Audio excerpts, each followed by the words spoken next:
Well, the other topic we're following tonight is reopening schools. How to do that in the safest way possible. It is a continuing conversation. Earlier this week, the CDC released a new study from a school district in Wisconsin. They're using it as a model showing how to go back to in-person learning. There were 5,500 students and staff in this particular district, and they only had 7 cases linked to in-school transmission. All the cases were among students. The district had safety measures in place like wearing masks, social distancing, and no more than 20 people in a classroom. President Biden's team says his goal is to have everyone back in the classroom.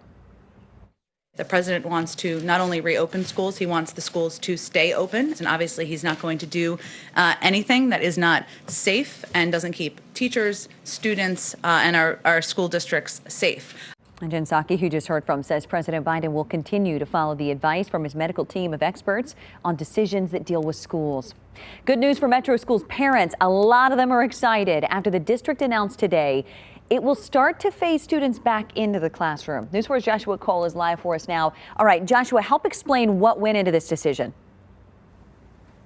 Hey there. Well, really, right now we're looking at Metro's public schools risk factor score. And this is really what it all came down to. For the last several months, we've been sitting up here in this red zone area, which is all virtual. But today we saw that number finally come back down to 6.7. So now the discussion about can we get back into the classroom can start happening again. But there's still a long, long way to go as we're getting back into the classroom. Now, it's just, again, day one that we've had that number come down, but the mayor and Metro school officials say that it's a great thing that that's happening, and it all comes to our city slowing the spread of COVID, and we're starting to see vaccines go out as well, as we've been talking about. Now, I got to talk a little bit one-on-one today with Mayor Cooper. Listen to what he told me. Our optimistic trend is making us really be excited about getting back to having an in-person option for school. We're really close. If we can get it done, that's going to be a great thing for city and for our kids.